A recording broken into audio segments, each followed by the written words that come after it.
తూర్పుగోదావరి జిల్లా జనసేన పార్టీ అధ్యక్షుడు అలాగే నిడదవోలు కూటమి అభ్యర్థి కందులు దుర్గేష్ నిడదవోలు నియోజకవర్గం నుంచి ఘన విజయం సాధించడం జరిగింది. ఆయన ప్రస్తుతం మనతో ఉన్న వారిని అడిగి తెలుసుకుందాం. సార్, ముందు రాజమండ్రి రూరల్ అనుకున్నారు, సడన్గా మళ్ళీ నిడదవోలు మార్చారు. అయినా కూడా అక్కడ దుర్గేష్ చరిష్మా ఏమాత్రం తగ్గలేదు. ఏంటంటారు కారణం?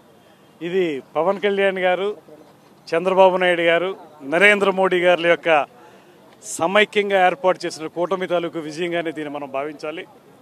ఇవాళ అప్రజాస్వామికంగా ప్రజాస్వామ్య హక్కుల్ని హరించే విధంగా వైఎస్ఆర్ కాంగ్రెస్ పార్టీ నడిపినటువంటి విధానానికి ప్రజలందరూ కూడా పూర్తిగా తిరుగుబాటు చేశారు. ఇవాళ మీకు రిజల్ట్స్ చూస్తూ ఉంటే స్పష్టంగా కనపడతా ఉంది. ఒక చెంపపెట్టు ఎవరైతే దుర్మార్గపు విధానాలకి తెగబడతారో, ఏ రకమైనటువంటి పరిపాలన అందిస్తారో అటువంటి వారిని ఇంటికి సాగనంపుతామని, ప్రజాస్వామ్యాన్ని పరిరక్షించేటువంటి ప్రభుత్వాన్ని తీసుకొస్తామనేటువంటి మాటతోటి ప్రజలందరూ ముక్త కంఠంతో ఇచ్చినటువంటి విజయంగా దీన్ని మనం భావించాలి.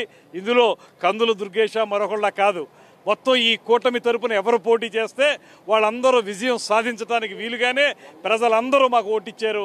అందరం కలిసి అద్భుతమైనటువంటి విజయం పొందాం.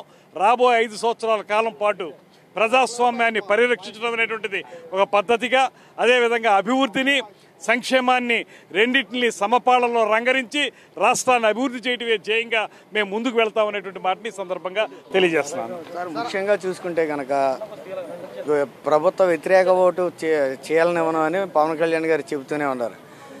ఈ ఎన్నికల్లో చూస్తే కనుక అధికార పార్టీకి ప్రతిపక్ష హోదా కూడా రాలేని పరిస్థితి ఏర్పడింది. ఏంటంటారు?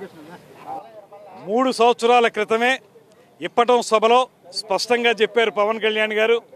ప్రభుత్వ వ్యతిరేక ఓటును చీలనివ్వననేటువంటి మాట ఏదైతే చెప్పారో, రాష్ట్రంలో నెమ్మదిగా గ్రాడ్యువల్గా ప్రజలందరి మనసులోకి ఆ మాట వెళ్ళింది.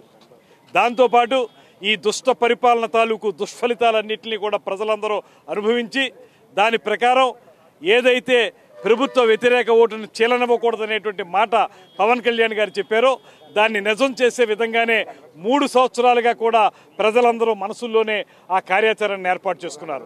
ఈ కూటమి ఏర్పడడానికి కూడా పవన్ కళ్యాణ్ గారు ప్రధాన కారకులు.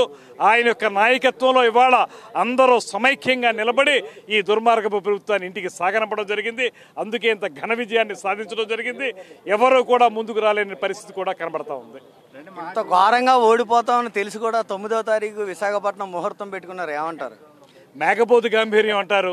ప్రజల్లో ఏదో రకంగా ఆ రకమైనటువంటి మాటలు చెప్పడం ద్వారా ఇంకా కొద్దిగా ప్రజలకి ఏదో నమ్మకాన్ని ఇవ్వడానికి ప్రయత్నించారు వాళ్ళు.